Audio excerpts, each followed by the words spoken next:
साहेब Suryavanshi, managing director, Lakshmi chemical private limited. आता इथून पुढे 1.5-2 तास आपल्याला द्यायचे आहेत आणि हा वेळ जो आहे तो आपला प्रशिक्षणाचा वेळ आहे, कार्यशाळेचा वेळ आहे. त्याच्यामुळे राजकारण आणि ते कोणतेही कारण बाजूला ठेवून द्यायचं आहे. आपण आपल्या व्यवसाय वृद्धीसाठी काही ज्ञानाचे कण वेचण्यासाठी इथे आलेलो आहेत आणि ते ज्ञान देण्यासाठी माननीय वने साहेब हे स्वतःचा अनुभव कथन करणार आहेत, सांगणार आहेत. त्यातून आपल्याला निश्चितपणे काही ना काही फायदा होणार आहे. आपल्या उत्पादनामध्ये कांदा आणि हरभरा याच्यामध्ये 30 ते 40% फायदा होणार आहे. आपण सगळे ज्येष्ठ शेतकरी आहात, परंतु आपल्या डोक्यात पारंपरिक शेती बसलेली असते, आपला स्वतःचा अनुभव डोक्यात बसलेला असतो आणि हे करत असताना आपण शक्यतो कोणाचं ऐकत नाही, एकमेकाचं जास्तीचं शेजाराचं इकडचं तिकडचं बघतो आणि पुढे चालतो. परंतु ह्या धावपळीत आणि याच्यात कुठेतरी आधुनिक तंत्रज्ञान किंवा छोट्या छोट्या आयडिया किंवा याच्याने कसं उत्पादन वाढू शकतं किंवा काही गोष्टी चुकीच्या आपण जे करतोय त्याची कशी दुरुस्ती करता येईल, यासाठी ह्या सगळ्या गोष्टींची आवश्यकता आहे. लक्ष्मी केमिकल प्रायव्हेट लिमिटेड ही 1996 साली स्थापन झालेली कंपनी आहे. मी एका गव्हर्नमेंट कंपनीत काम करत होतो, कृषी उद्योग महामंडळात अकोल्याला काम करत होतो.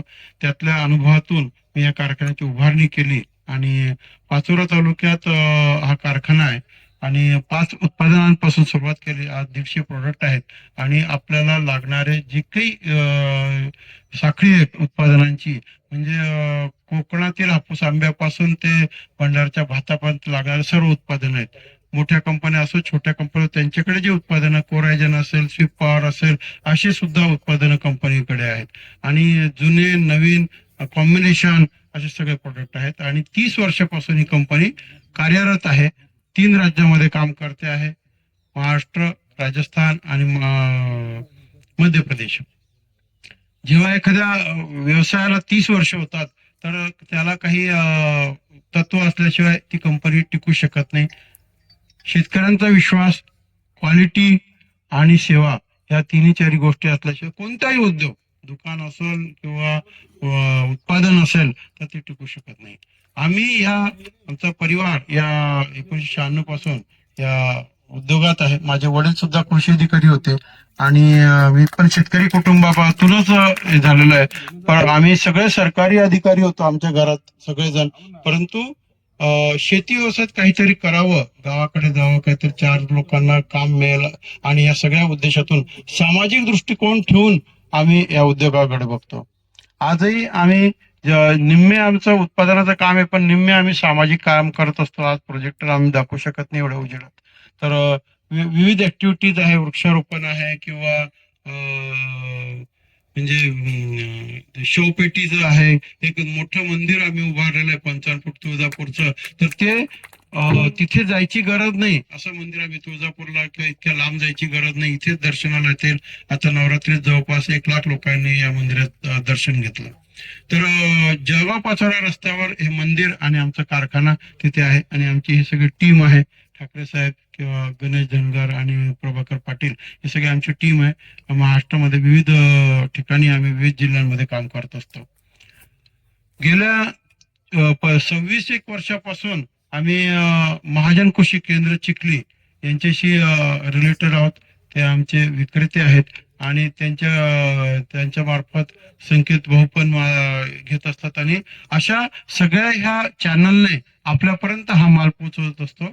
कृषी सम्राट ब्रँड मध्ये आम्ही सगळ्या उत्पादनांची निर्मिती करतो. ते मायक्रोन्यूट्रंट आहेत, सोल्युबल फर्टिलायझर आहेत, 50 किलोचं कॅल्फट आहे, त्यानंतर कीटकनाशक आहेत, तणनाशक आहेत, बुरशीनाशक आहेत, बायो प्रोडक्ट आहेत, पीजीआर आहेत, अशी सगळी भरपूर रेंज आम्ही या कंपनीने आणलेली आहे. आणि नवनवीन म्हणजे एक चांगली गोष्ट नाही आहे, परंतु मी ज्या कंपनीतून सगळं शिकलो आणि जी गव्हर्नमेंट कंपनी होती त्या कंपनीचं हालत एक काय 5-7 वर्षांनी 10 वर्षांनी असं झालं की मी त्यांना पुरवठा करायला लागलो आणि मी असं स्वप्न बघितलं होतं की बा आपण काहीतरी छोटस असं काहीतरी केलं, 10-20 हजार लिटर तयार केलं तर आपण काही चांगला उद्योजक होऊ आणि गावाकडे काहीतरी तरुणांना काम मिळेल असं स्वप्न बघून मी या उद्योगात उडी घेतली. परंतु त्या कंपनीलाच मला सप्लाय करायची वेळ आली आणि एक काळ असा आला की माझा टर्नओव्हर जास्त आणि त्याचा टर्नओव्हर कमी. हे सांगण्याचं तात्पर्य असं आहे मित्रांनो, त्या कंपनीने सरकारी कंपनी असल्यामुळे यांनी निर्णय घ्यायचा का यांनी घ्यायचा का यांनी घ्यायचा आणि मग 10 मिळून मिळून आपलं सहकार असो शासन असो जे काय होतं ते होतं. आणि मी एकट्याने निर्णय घेत परिवर्तन स्वीकारत गेलो.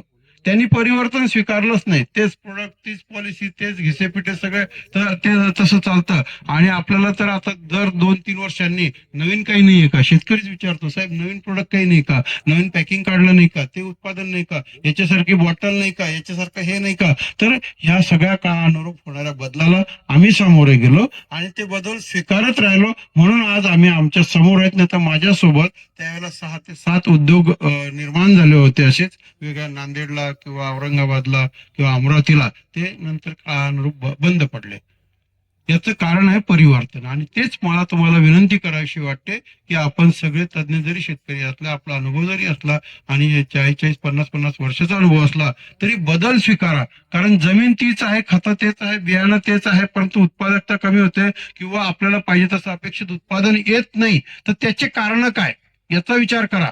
आपल्या डोक्यात विचार बाकीचे जास्त असतात, काय होईल व याचं काय होईल त्याचं काय, ते सगळं होणारच आहे. तुम्ही काही विचार नाही केला ना तरी सरकार येणारच आहे. जो निवडून यायचा तो निवडून येणारच आहे. ती जबाबदारी आपली नाहीये. आपली जबाबदारी आहे आपला विकास करणं, आपल्या शेतीचा विकास करणं, आपल्या कुटुंबाचा विकास करणं आणि पुढे जाणं. कारण आपण आजही त्या स्तराला आहोत. मला 50 वर्षापासून एकाच व्याख्येवर टिकूनच की बाबा तू जाय 2 एकर गेली तर गेली पण पुण्याहून परत नको येऊ इकडे. आजही असंच पोझिशनला आहे. हा, काही अडचण नाही ना आजही. तर माझा विनंती आहे की हे आपण बदलायला पाहिजे की त्याला असं वेळ येऊ शकते का की बाबा ते सोड सगळं, कुठे ते 10-20-25-50 हजार रुपये घेऊन बसला त्याच्यापेक्षा जास्त उत्पन्न मी काढून दाखवतो, ये इथे. आणि असे शेतकरी आहेत, संकेत सारखे एवढे शेतकरी आहेत ना, ते शिकून ते मध्ये मध्ये त्यांना नोकरी करायची. त्यांना म्हटलं कुठे नोकरी करताय तुम्ही, काहीच गरज नाहीये, काहीच गरज नाही. तर आपण हे सगळं करू शकतो हे मला सांगण्याचं तात्पर्य आहे. आणि त्याच्यासाठी आपल्याला ज्ञानाची जोड पाहिजे. त्या ज्ञानाच्या जोडीसाठी ही तज्ज्ञ मंडळी आपल्यापर्यंत आलेली आहे. त्यामुळे त्यांचं तंत्रज्ञान समजून घ्या आणि त्या अत्याधुनिक तंत्रज्ञानाचा वापर करा. अगदी सोपं सहज आहे, काहीतरी वेगळं कठीण आहे म्हणजे तर आपण काही शक्य नाही, आपलं काही नाही, तसं नाहीये. तुम्ही सहज करू शकाल असं आहे. तुम्ही फक्त वेळ द्या इथे आणि आज ऐकून घ्या. आणि नाही आज सगळं लक्षात नाही राहिलं तरी आम्ही त्यासाठी एक व्यवस्था केलेली आहे की आपण एक व्हॉट्सअप ग्रुप तयार केलेला आहे आणि म्हणजे करणार आहोत. आणि त्या व्हॉट्सअप ग्रुपमध्ये तुम्हाला ऍड करू.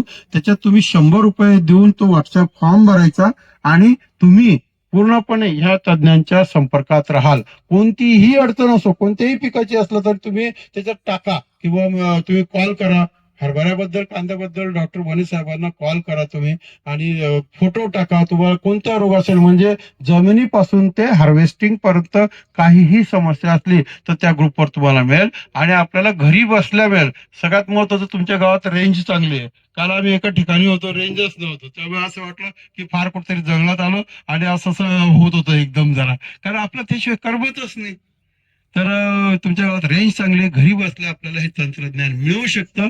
100 रुपये नॉमिनल फी यासाठी की कोणाला घ्यायचं. आता इथे 100-125 लोक आहेत तर कोणाला मेंबर व्हायचं, तो इंटरेस्ट कळण्यासाठी ते 100 रुपये घ्यायचे. ती नाममात्र फी आहे, त्या फीला काही अर्थ नाहीये. असं आम्ही तुमच्या गावाच्या नावाने म्हणजे खोर चिखली या नावाने ग्रुप तयार करू आणि त्या ग्रुपमध्ये तुम्हाला याचं पूर्ण तंत्रज्ञान मिळेल. आणि त्याच्यावर सगळे लेख सगळे हे त्याच्यात गुड नाईट आणि गुड मॉर्निंग नाही, हे बाकी सगळं करायचं आहे आपल्याला. आणि हे आपल्याला असं काम करायचं आहे. तर त्या दृष्टीने कृपया माझी विनंती आहे की आपण ती मेंबरशिप पण जरूर घ्या. आणि हा हंगाम आपण चांगला घालवायचा आहे. आणि इतके वर्ष इतके एकर आपण केलेलं आहे. आता काही एकर यांच्या ह्या तज्ज्ञांच्या भरोश्यावर करून बघू बिघडतोय काय. 10 एकर हरभरा लावायचं तर 2 आपण यांचे करू, 8 तुमच्या मताने करू, होऊन जाऊ द्या. दूध का दूध, पाणी का पाणी. हा, तर आणि आम्ही असं काही नाही बा, आमचं कोणतंही उत्पादन तुम्हाला थोपवायला आलो किंवा काहीतरी जबरदस्ती करायला कोणतेही आपल्याला पण कसं आहे माहितीये का, माझ्या फायद्यापेक्षा दुसऱ्याच्या फायद्याचं आपल्याला जास्त करायला लक्षात येतं, किंवा असं काय काहीतरी असेल नंतर काहीतरी काढतील बा, काहीच नाही. जे चाललंय ते चाललंच आहे. माझे उत्पादनं 27 वर्षापासून चिखलीला येत आहेत, चिखलीवाले ते सगळीकडे पाठवत आहेत, ते चाललं आहे, पूर्ण महाराष्ट्रात जात आहेत, त्याचा उद्देश नाहीये. परंतु तुम्हाला काहीतरी करता येईल का, देता येईल का, आमच्याकडून काही फायदा होऊ शकेल का, हाच त्याच्या मागे उद्देश आहे. तो जरूर घ्यावा.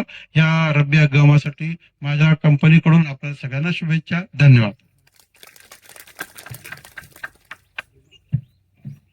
वेळेला इंग्लिश शब्द हा सोपा झालेला असतो, मराठी शब्द अवघड वाटतो. म्हणजे तुम्ही चिखलीपर्यंत जालन्यावरून कशाने आले असं जर एखाद्याला आपण प्रश्न केला आणि आपण जर म्हणलो राज्य परिवहनने आले का, तर त्याला समजणार नाही. पण मी म्हटलं एसटीने आले का, तर त्याला लगेच समजेल. बरोबर. तसं सर्वांना सुप्रभात. म्हणजे ही सकाळ तुम्हाला सर्वांना आनंददायी जावो. आज आपण खोर तालुका चिखली जिल्हा बुलढाणा या ठिकाणी संकेत भाऊंच्या शेतावर, म्हणजे आनंद कृषी सेवा केंद्र नावाने जी फर्म तुमच्या दुकानामध्ये आहे त्यांच्या शेतावर आपण सर्वजण जमलेलो आहोत. आणि याचं निमित्त आहे लक्ष्मी केमिकल्स अँड प्रायव्हेट लिमिटेडचे मॅनेजिंग डायरेक्टर माननीय बाळासाहेब सूर्यवंशी साहेब, माझे विस्तार कार्यातले गुरुवर्य माननीय अनिल भोकरे साहेब, लक्ष्मी केमिकलची सर्व टीम आणि संकेत भाऊंनी हे जे आज त्यांचं शिवार आपल्यासाठी उपलब्ध करून दिलं ते स्वतः, त्या सर्वांचं मी स्वतः डॉक्टर दत्तात्रय सहदेवने, राहणार मानोरी, तालुका राहुरी, जिल्हा अहमदनगर, हार्दिक स्वागत करतो. एक गोष्ट आवर्जून मला सांगायची आहे. 3 दिवसापासून आमचं हे ज्ञानाचा प्रसार चालू आहे. हा आमचा 5वा कार्यक्रम आहे. ह्या 5व्या कार्यक्रमामध्ये आज पहिल्यांदा इथं दीप प्रज्वलन करून आणि गणेश वंदना करून, गणेश पूजन करून कार्यक्रमाची सुरुवात झालेली आहे. तुमचं कौतुक करावं तेवढं थोडं आहे. दीप प्रज्वलन आपण का करतो, त्याचं महत्व काय आहे हे मी तुम्हाला नंतर सांगणार आहे. आज तुम्हाला जो मोबाईल येतो आहे ना, तर तो तुम्ही बंद करताय. बरोबर. त्याच्यापेक्षा त्याला सायलेंटवर करून टाका किंवा बंद करा. बंद नाही केला तरी चालेल, पण सायलेंटवर करा. मी या ठिकाणी थोडस संकेत भाऊ बद्दलच व्यासपीठावर बसलेल्या दोघांना आवर्जून सांगणार आहे. आम्ही आज मोबाईलच्या युगामध्ये 1G, 2G, 3G, 4G, मोबाईलच्या आजच्या युगामध्ये आपण 1G, 2G, 3G, 4G इथपर्यंत ऐकलं. आता 5G येत आहे. बरोबर. आणि बाळासाहेब सुदैवाने इथं बघा, मी संकेत भाऊच्या सोबत मला एक 15 मिनिटं सकाळी सोबत राहण्याची मला संधी मिळाली. त्यातनं मला जे काय त्यांच्या कुटुंबाबद्दल कळलं हे मी तुम्हाला आवर्जून माझं मनोगत सांगण्यापूर्वी सांगणार आहे. गोपाळा पाटील आणि आनंद पाटील 1G, बरोबर. त्यांचे चिरंजीव पांडुरंग 2G, सेकंड जनरेशन. त्यांचे चिरंजीव दीपक 3G आणि त्यांचे चिरंजीव संकेत 4G. आणि ज्या वेळेला आम्ही दीप प्रज्वलन करीत होतो त्यावेळेला एक छोटस बाळ तिथं उभं होतं. म्हणून त्याला विचारलं, बाबा तुझं नाव काय? तर तू म्हणलं माझं नाव आनंद, 5G. बघा, म्हणजे 1G आनंद आणि परत 5G आनंद. हा सगळा आनंदी आनंद होणार आहे. मला याच्याबद्दल माझ्या मनामध्ये शंका नाही. सर्वांना शुभेच्छा देतो, माझी ओळख करून देतो. मला थोडस उष्णता सहन होत नाही, घाम सारखा येतो. तुम्ही मला समजून घ्याल अशी अपेक्षा करतो.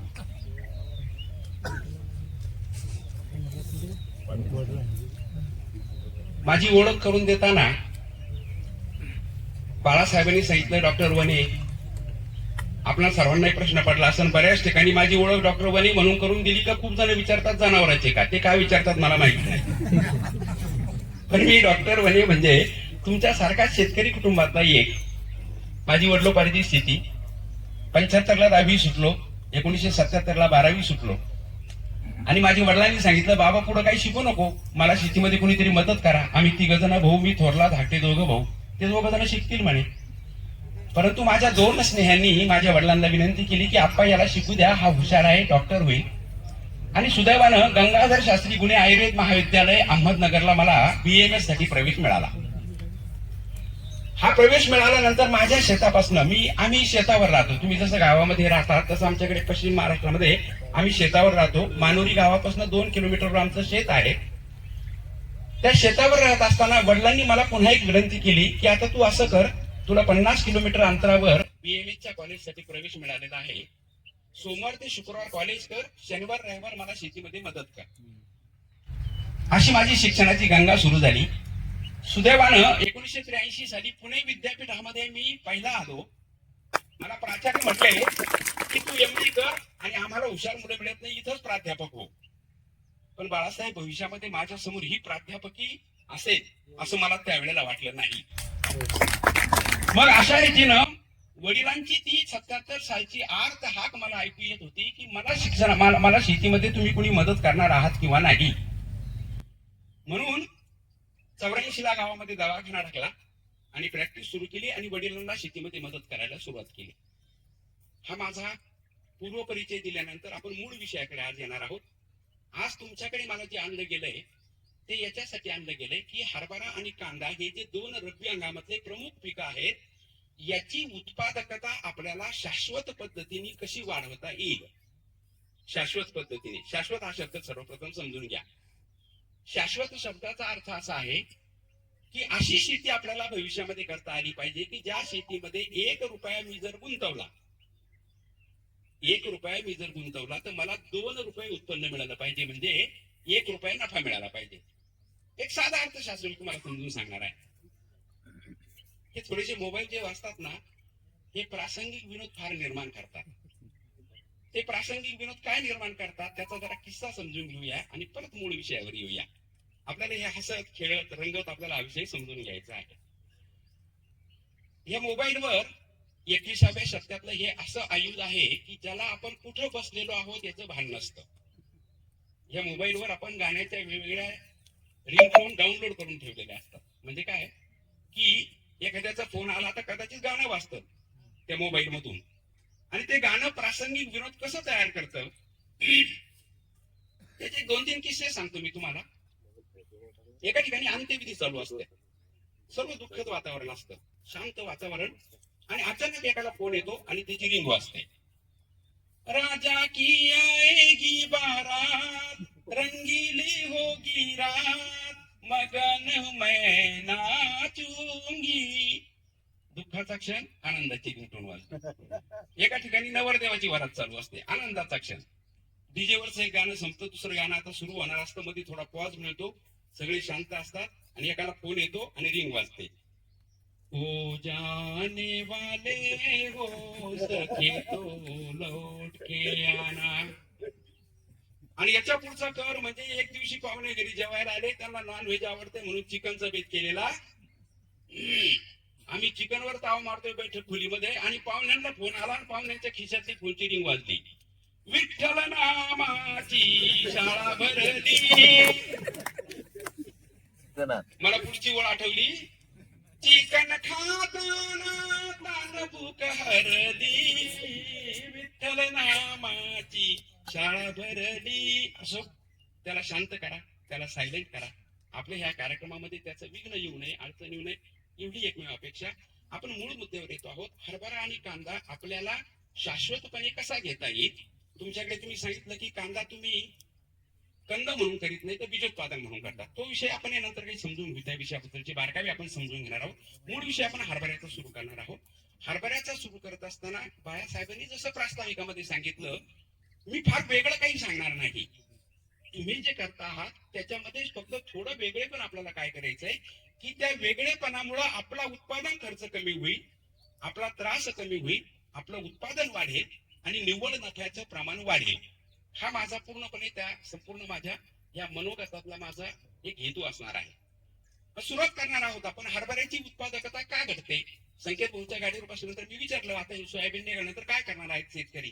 ते म्हटलं आता हरभरा करणार आहे. कोणता हरभरा करणार आहे? ते म्हणजे डॉलर करणार आहे. बियाणं कोणतं वापरणार आहे? ते म्हणजे स्थानिक बियाणं असतं आमच्याकडे. आणि उत्पादकता किती आहे? तर ते म्हणजे 7-8 क्विंटल उत्पादकता आमच्याकडे डॉलरची येते. म्हणजे देशी हरभरा तुम्ही करत नाही का? देशी हरभरा आपण करीत नाही का? सगळे डॉलरच करतात का? थोडाफार देशी असतो, बरोबर. आता याची बारकावी समजून घेताना सर्वात महत्वाची माझ्या दृष्टीने आनंदाची बाब जर कोणती असेल तर समोर मला स्प्रिंकलरची पाईप दिसत आहे. म्हणजे तुम्ही बरेच शेतकरी स्प्रिंकलर वापरतायत, हे माझ्या दृष्टीने जमीची बाजू आहे. माझा बराचसा त्रास कमी होणार आहे. कारण की मी 1991 सालापासून हरभऱ्याची जी काय संशोधनात्मक काम केलं माझ्या शेतावर, मुळा धरणाच्या डाव्या कालव्याच्या लाभक क्षेत्रातली माझी शेती आहे. तर हे संशोधनात्मक काम जे मी केलं, हे काम करताना मला तुषार सिंचनाची साथ घेता आली म्हणून मी हे काम करू शकलो. आपणही तुषार सिंचन वापरता, फक्त त्या तुषार सिंचनातले बारकावे आणि हरभऱ्याच्या उत्पादन वाढीतले महत्वाचे विभाग मी तुम्हाला समजून सांगणार आहे. हरभऱ्याचं उत्पादन का घडतंय तर याचे 2-3 महत्वाचे कारण आहेत. सगळ्यात पहिलं महत्वाचं कारण आहे की त्याच्यावर मर रोग येतो, बरोबर. मर रोग येतो म्हणून त्याचं उत्पादन घडतं. याचं दुसरं कारण असं आहे की हरभरा पिकाचं, हरभरा पीक हे पाण्याला, धन्यवाद संकेत भाऊ, तुम्हाला खूप खूप धन्यवाद. तुम्ही माझ्या प्रकृतीचा विचार करून, माझ्या वयाचा विचार करून जी काही त्यांनी व्यवस्था केली, तुमची सर्वांची दिलगिरी व्यक्त करून मी त्याचा स्वीकार करतो. कारण की शेवटी तुम्हाला असं वाटेल की बघा हे बोलताय, ज्यांना त्रास होतो म्हणून यांना फॅन लावून दिला, आम्ही मंडपात तसेच बसलोय, बरोबर. कृपा करून गैरसमज करून घेऊ नका. हरभऱ्याचं उत्पादन का घडतं? 2 प्रमुख कारण आहे. त्याच्यावर रोग येतो मर, त्याच्यावर कीड येते घाटेआळी, आणि हरभरा हे पाण्याला अतिशय संवेदनशील पीक आहे. त्याची पाण्याची गरज अतिशय कमी आहे. चुकून आपल्याकडनं थोडं जरी जास्त पाणी देण्यात गेलं, एक तर ते प्राथमिक अवस्थेत पाणी जास्त देण्यात गेलं तर ते मास्त शब्द माहिती तुम्हाला, ते मास्त आणि उत्पादन कमी येतं. आणि दाणे भरण्याच्या अवस्थेत चुकून जास्त पाणी देण्यात गेलं की त्याला ओढून जातं ते आणि त्याचं उत्पादन घटतं. हे सगळ्या गोष्टी आपल्याला करताना, मी BMS शिकत असताना किंवा मी जी डॉक्टरकी केली 1984 पासून तर 2011 पर्यंत माझा दवाखाना चालू होता. 2011ला मुलांनी शेतीची जबाबदारी स्वीकारली, मी जरा मोकळा झालो आणि भोकरे साहेबांचा संपर्क आला 2009 साली, आणि त्यांनी सांगितलं की डॉक्टर साहेब हे ज्ञान कितीतरी शेतकऱ्यांना माहित नाही. जर तुम्ही हे ज्ञान देऊ शकले तर मला असं वाटतं की आपण शेतकऱ्यांसाठी खूप मोठं काम करू, म्हणून त्याच्यासोबत काम करतो आहे. आता मी दवाखाना बंद करून टाकलेला आहे.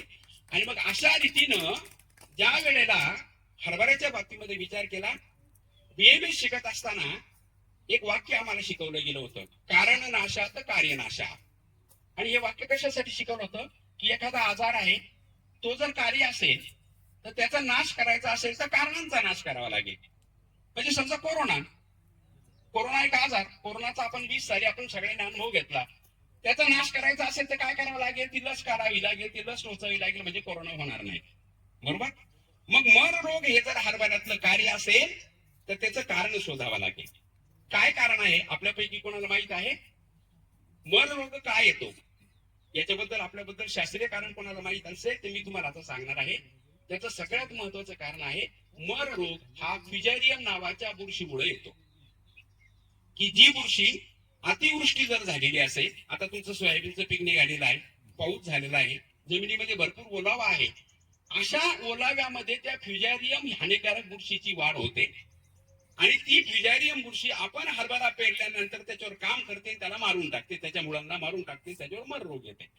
आमचा पहिला कार्यक्रम मागच्या वर्षी जळगावला ज्यावेळेला गंदे हॉलमध्ये झाला, त्यावेळेला वाशी तालुका, समुद्रपूर जिल्हा, वर्धा जिल्ह्यातले काही शेतकरी आलेले होते. त्यांची सक्सेस स्टोरी मी तुम्हाला आता मुद्दाम सांगणार आहे.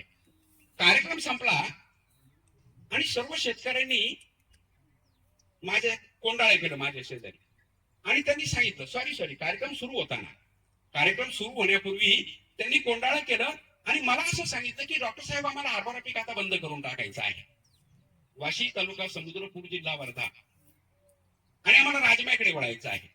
मी त्यांना विचारलं का बंद करायचं आहे? ती म्हणे आता आमचा हरभरा पेरला का उगवतानाच म्हणायला लागलाय. आपला हरभरा दाणे भरण्याच्या अवस्थेत मरतोय, त्यांचा हरभरा उगवतानाच मरायला लागलाय, म्हणून आम्हाला बंद करायचं आहे. मग मी त्यांना ही गोष्ट सांगितली, बंद करू नका, त्याचं कारण समजून घ्या. कारण समजून घेतल्यानंतर त्यांना मी रेमेडी सांगणार होतो त्या सगळ्या कार्यक्रमामध्ये. ती रेमेडी त्यांना सांगितली. तीच रेमेडी म्हणजे उपचार मी तुम्हाला सांगणार आहे. आणि तो उपचार सांगितल्यानंतर बाळासाहेबांनी मध्यस्थी केली. त्याला जे लागणारं जे जे इनपुट्स आहे ते त्यांनी उपलब्ध करून दिलं. आणि ते उपलब्ध करून दिल्यानंतर वाशी, समुद्रपूर, वर्धा जिल्ह्यामध्ये त्याच लोकांनी पुन्हा हरभऱ्याची लागवड माझ्या तंत्रज्ञानाने केली. आणि तो काबुली हरभरा त्यांचा 11 क्विंटल पर्यंत इकडे निघाला. बघा, ही फार मोठी यशकथा या आजच्या कार्यक्रमाच्या रूपाने मी तुमच्या समोर सांगतो आहे.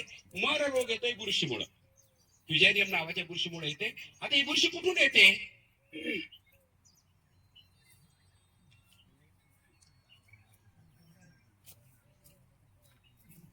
ही बुरशी येते 4 ठिकाणावरून. हवेतनं येते, बियाण्यामधनं येते, मातीमधनं येते आणि अति ओलाव्यामुळे येते, म्हणजे जास्त पाण्यामुळे येते. याला इंग्लिश मध्ये seed borne, soil borne, air borne आणि वॉटर बोर्न म्हणतात. बरोबर.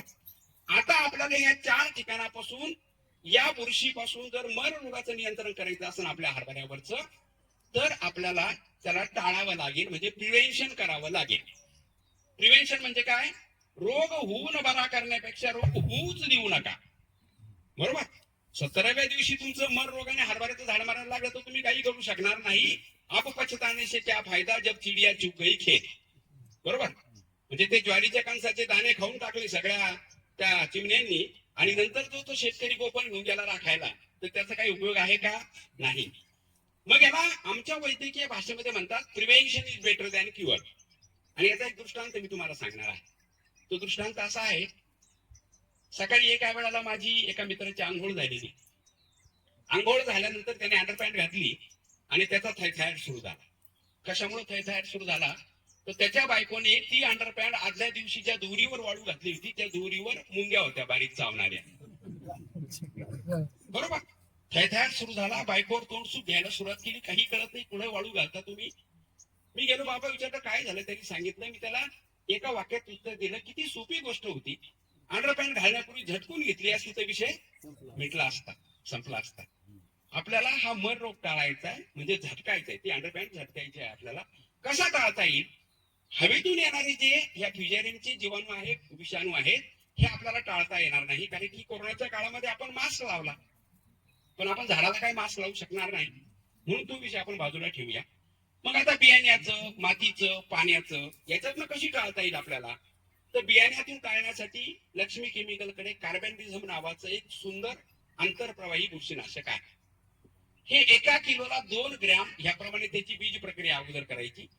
त्याच्यानंतर त्याला जैविक बुरशीनाशक आहे ट्रायकोडर्मा नावाचं, 10 किलोला 250 ग्रॅम ह्याप्रमाणे ते जोडायचं. अशा 2 बुरशीनाशकांची प्रक्रिया आपण बियाण्याला एकदा केली की ते बियाणं तुमचं फ्युजेरियम विल्ट पासून ते बियाणं जे खराब होणार आहे, त्या बियाण्यामध्ये त्या बुरशीची वाढ जी होणार आहे ती त्या ठिकाणी तुम्ही रोखली, प्रिव्हेंट केली.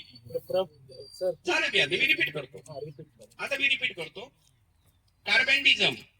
ठाकरे साहेब किंवा कोण असतील त्यांनी जरा त्याचं ट्रेड नेम सांगितलं किंवा संकेत माहित असलं तर अॅग्रोस्टीम. तर अॅग्रोस्टीम तुम्ही 1 किलोला 2 ग्रॅम हे त्याचं प्रमाण आहे. आणि काबुली 1 किलो बियाणं, 1 किलो बियाण्याचं सांगतो मी तुम्हाला. 1 किलो बियाण्याला अगोदर 2 ग्रॅम अॅग्रोस्टीम लावा आणि त्याच्यानंतर 5 ग्रॅम ट्रायकोडर्मा त्याला चोळा. म्हणजे तुमचं बियाणं हे बुरशी विरहित झालं. बियाण्यापासून जो बुरशीचा प्रभाव तुमचा वाढणार होता तो तुम्ही त्या ठिकाणी रोखला. आता आपण जमिनीतल्या बुरशीकडे जाणार आहोत. हा जो अति पाऊस होतो, सोयाबीनचं पीक निघाल्यानंतर आपल्याला जे हरभऱ्याचं पीक करायचं आहे, ह्या हरभऱ्याच्या पिकामध्ये जमिनीमध्ये जी बुरशी तयार झालेली अति पाण्यामुळं ती टाळायची असेल तर पुन्हा लिहून घ्या. आता 1 एकरासाठी 50 किलो लिंबोळी पावडर आणि 2 किलो ट्रायकोडर्मा किंवा 1 लिटर ट्रायकोडर्मा. आता ट्रायकोडर्मा लिक्विड फॉर्म मध्ये पण मिळतो, पावडर फॉर्म मध्ये पण मिळतो. तुम्हाला ज्या फॉर्म मध्ये मिळेल त्याचं मिश्रण तयार करा. ज्या दिवशी पेरणी करायची आहे त्याच्या 3 दिवस अगोदर सावलीमध्ये तुम्ही एखाद्या गोणपाटावर तुम्ही हा डेपो तयार करायचा आहे, त्याला मुरवायचं आहे. शेतीमधल्या छोट्या छोट्या गोष्टी आहेत, पण ह्या छोट्या छोट्या गोष्टीमुळं जर 1 क्विंटल उत्पादन आपलं काबुलीचं वाढलं. मी अर्थशास्त्र तुम्हाला समजून सांगणार आहे. माझं जे व्याख्यान आहे हे 4 गोष्टींवर केंद्रित असतं. पहिली गोष्ट आहे पाणी व्यवस्थापन, दुसरी गोष्ट आहे जमिनीची सुपीकता, तिसरी गोष्ट आहे कृषी अर्थशास्त्र, पैशाचा हिशोब. आणि चौथी गोष्ट आहे मानसिकता बदलवणं. जी मानसिकता बाळासाहेबांनी परिवर्तनात्मक बदलवली गेल्या 30 वर्षामध्ये आणि त्यांची प्रगती केली, तीच मानसिकता आपल्याला आपली बदलायची आणि पुढच्या 10 वर्षामध्ये आपल्याला आपली प्रगती करायची आहे. 50 किलो लिंबोळी पावडर, 2 किलो ट्रायकोडर्मा एकत्र करा, याचं मिश्रण तयार करा आणि हे मिश्रण तुम्ही ज्या दिवशी तुम्हाला हरभरा पेरायचा आहे त्या दिवशी जमिनीवर विस्कटून टाका. हे विस्कटण्यासाठी कमी वाटत असेल तर तुमच्याकडचं कुजलेलं शेणखत बैलगाडी भरा आणा, त्याच्यामध्ये हे मिश्रण टाका आणि मग विस्कटा. कुजलेलं शेणखत नसेल तर तुमच्या शेतातली माती गोळा करा, मातीमध्ये मिक्स करा आणि विस्कटा, जेणेकरून ते 1 एकर क्षेत्रावर पडलं पाहिजे. म्हणजे आपण बघा आता बियाणे